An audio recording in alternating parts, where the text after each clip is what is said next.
어려 보이고 싶어서 보톡스를 맞았는데 오히려 인상만 사나워지셨다고요. 보톡스 맞고 얼굴이 가면 쓴 것처럼 어색하다고요. 보톡스 시술 후에 부자연스러워져서 실망하셨던 분들, 보톡스 효과가 언제 사라지지? 안 했던 때로 되돌리고 싶다, 이런 분들이 간혹 있으시더라고요. 그런데 여러분, 사실 보톡스로 자연스럽게 동안 효과를 보시려면 필수로 정해진 부위가 있다는 사실 알고 계셨나요? 여러분들 또래보다 10년은 젊어 보이게 해줄 그 비밀의 세 곳이 어딘지 하나하나 알려드릴게요. 자, 대체 어디에 맞아야 하느냐? 첫 번째로 추천해드릴 스팟은 바로 이마입니다. 혹시 여러분 눈을 뜰 때 나도 모르게 이마 근육에 힘을 빌려서 눈을 번쩍 들어서 뜨는 습관이 있으신가요? 이런 습관이 반복되면 이마에 굵직한 가로주름이 생기게 되죠. 이 가로주름이야말로 나이테처럼 세월을 정통으로 보여주는 주름입니다. 그런데 이런 생각 해보셨죠? 아니, 이마 보톡스야말로 표정이 어색해지는 대표적인 수술 아니야? 이렇게 생각할 수도 있는데요. 이마 보톡스 때문에 인상이 사나워지는 것이 아니라 애초에 잘못된 방식으로 눈을 들어서 뜨다가 이마가 고정이 되니까 눈을 제대로 못 떠서 그런 거예요. 그런 분들은 안검하수가 있는 거라서 근본적으로는 눈매 교정이 필요한 눈인 거죠.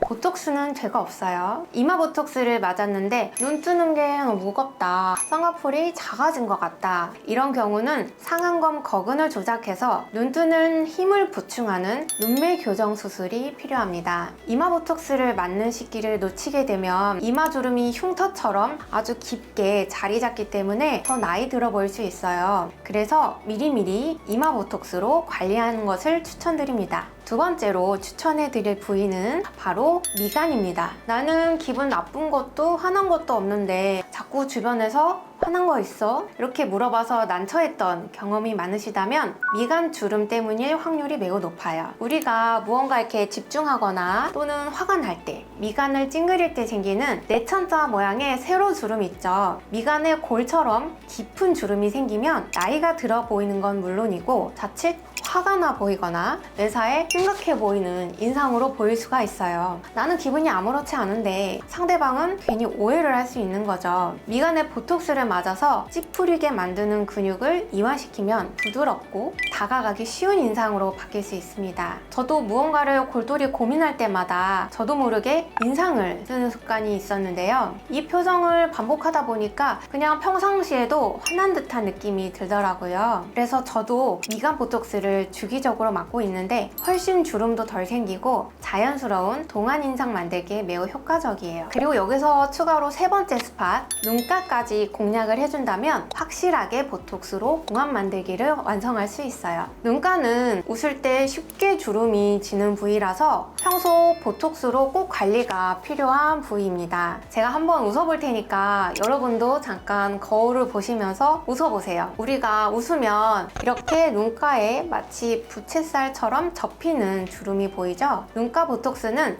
바로 이 부위를 부드럽게 개선하는 데 사용됩니다. 눈가 피부는 얼굴의 다른 부위보다 얇고 피지선이 적어 건조해지기 쉽고 주름도 잘 생기는 편인데 보톡스 시술을 통해서 눈가 주름이 완화되면 좀 더 동안으로 보일 수 있어요. 눈가 보톡스는 이미 생긴 주름을 개선할 뿐만 아니라 표정으로 인해 주름이 깊어지는 것을 예방하는 효과도 기대할 수 있습니다. 여자 연예인들 중에 안티에이징 관리가 제일 잘 된 분을 꼽자면 저는 이제 김희선 씨를 꼽고 싶은데요. 김희선 씨 보면은 웃을 때 눈으로 웃지 않고 대부분 입꼬리를 자연스럽게 끌어당기면서 웃으시거든요. 눈꼬리에 주름 잡히는 게 거의 없어요. 평소 표정 관리도 주름이 지지 않도록 관리하시기 때문에 실제 나이보다 훨씬 동안으로 보이시는 거죠. 자, 동안으로 보이기 위한 필수 보톡스 스팟에 대해 알아봤는데요. 보톡스 주사를 맞으면 바로 효과가 나타날 거라고 오해하시는 분들이 많으세요. 어제 주사 맞았는데 왜 효과가 없어요? 병원으로 일로 바로 전화해서 화내시는 경우도 있거든요. 보톡스는 주사 맞고 나서 최소 1, 2주 후부터 효과가 나타나기 시작합니다. 보톡스 작용 기전을 알고 계시면 좀 더 이해가 되실 건데요. 보톡스는 신경근 접합 부에 작용해서 신경 전달 물질인 아세틸콜린의 분비를 차단을 해서 근육이 수축되게 하는 신경 신호를 차단합니다. 수축되게 하는 신호가 없으면 근육은 이완되는데요. 이로 인해 얼굴이 주름지지 않고 부드럽게 펴지게 되는 거죠.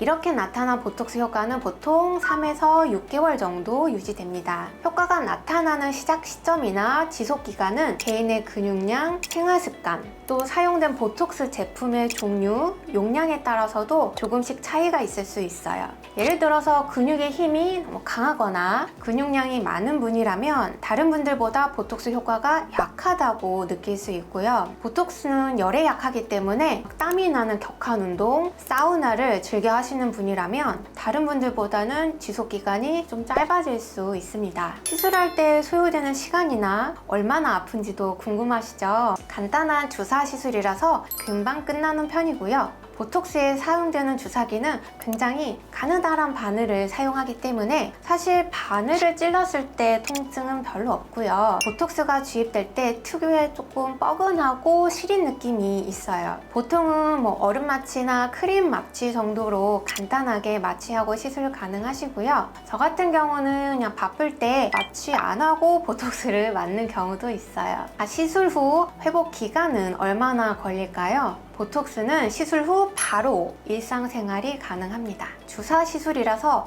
가벼운 멍이나 붓기가 생길 수 있지만 수일 내에 사라지는 편이고요. 평소 이마 근육을 많이 사용해서 눈을 떴다면 이마 보톡스 시술 후에는 며칠 또는 몇 주 동안 이마가 조금 묵직하거나 눈뜨기가 평소보다 조금 무거운 느낌이 생길 수 있습니다. 매번 그런 거는 아닌데 저도 이마 보톡스를 맞고 나면 한 1, 2주 정도는 살짝 이마가 무거운 느낌이 들 때가 있어요. 그럼 이제 내가 그동안 이마 근육을 보조적으로 사용해서 눈을 뜨는 나쁜 습관을 가지고 있었구나, 이런 좀 반성하는 시간을 갖게 되고요. 이런 무거운 느낌은 대부분 시간이 지나면서 자연스럽게 호전이 됩니다. 간혹 이마 보톡스 후에 눈썹이 바깥쪽만 올라가는 사무라이 눈썹이 되는 경우도 있는데요. 이건 소량의 보톡스를 추가로 주사하면 간단히 교정할 수 있는 거라서 너무 걱정하실 필요는 없으세요. 자, 보톡스 시술 후에 주의할 점이 몇 가지 있어요. 첫 번째는 셀프로 마사지 하시면 안 되는데요. 타겟 부위에서 벗어나서 보톡스가 확산되면 원치 않는 근육이 이완돼서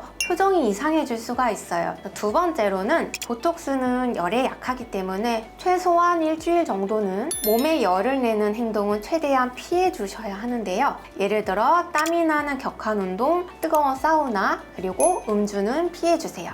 보톡스는 단백질 성분으로 이루어져 있어서 40에서 50도 이상의 고온에서는 변성이 일어날 수가 있는데 보톡스가 변성되면 효과가 떨어집니다. 땀이 안 날 정도의 가벼운 산책은 괜찮습니다. 제가 보톡스 시술한 환자 중에 어떤 분이 가벼운 유산소 운동은 해도 되지요? 이렇게 물어보시는 거예요. 그래서 제가 가벼운 운동 정도는 가능하세요? 그랬거든요. 근데 그분이 굉장한 머슬맨이었어요. 그래서 제가 약간 좀 느낌이 쎄해서 좀 다시 여쭤봤죠.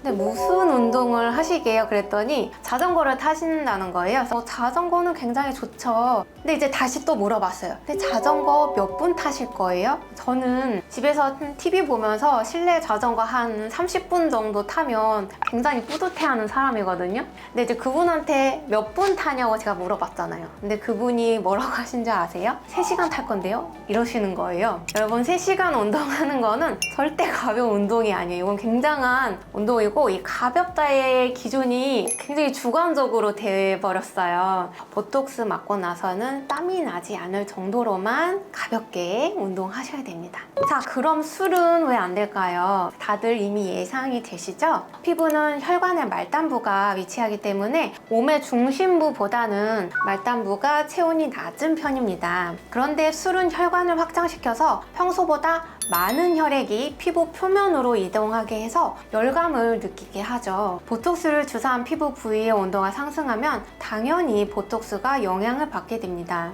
그래서 보톡스 시술 후에 최소 1, 2주는 금주하는 것이 권장됩니다. 가끔 보톡스에 대해서 잘못된 인식 때문에 시술 받기를 꺼려 하시는 경우가 있어요. 보톡스는 독소이기 때문에 인체에 매우 위험하다, 이런 잘못된 인식을 가지고 계시는데요. 결론부터 말씀드리면 반은 맞고 반은 틀립니다.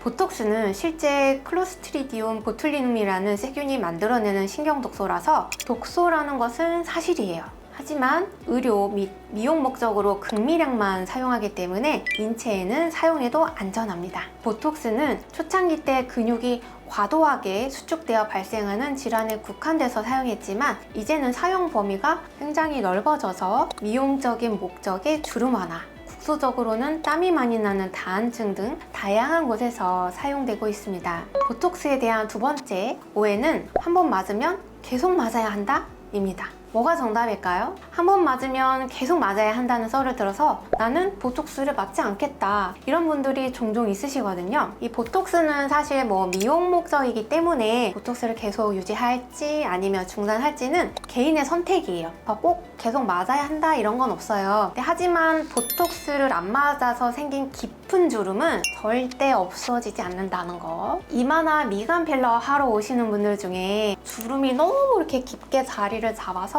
나이 들어 보이는 것 때문에 필러로 좀 해결해 보려고 오시는 경우가 있어요. 이게 너무 오래되지 않은 주름이라면 보톡스도 하고 필러로 볼륨 효과를 주면 주름이 잘 펴지거든요. 근데 너무 오래된 주름이다, 이미 흉터처럼 깊게 자리 잡았다, 이러면 아무리 보톡스를 하고 필러로 채워줘도 칼로 그은 흉터처럼 잔흔이 남아있어요. 그래서 미리미리 관리해주는 게 나중에 견적이 덜 나온다, 이런 진리. 자, 그럼 나는 이제 보톡스 하려고 결정했어, 마음 먹었어 했는데 막상 어느 병원에 가서 보톡스 맞지? 알아보기 막막하실 경우가 있을 거예요. 얼굴에는 표정을 이루는 워낙 많은 근육이 분포하고 있기 때문에 단순히 싼 가격만 보고 어디서 보톡스를 시술할지 결정하시면 안 되고요. 반드시 경력이 많은 시술자를 찾아가셔야 하고, 시술하기 전에 표정, 근육의 움직임을 미리 체크해주고 전에 보톡스 시술할 때 별다른 문제는 없었는지 세밀하게 체크해주시는 의사 선생님한테 시술 받는 것을 추천드립니다. 오늘 영상에서는 이렇게 딱 세 군데만 맞으면 젊어지는 보톡스 부위부터 부작용을 피할 수 있는 관리법, 보톡스에 대한 오해와 진실까지 알아봤는데요. 간단한 시술이라 하더라도 꼭 숙련된 전문가와 상담이 필요하다는 거, 또 무조건 저렴하다고 좋은 게 아니라 타겟 위치에 제대로 시술하는지가 중요하다는 것을 꼭 기억해 주시기 바랍니다.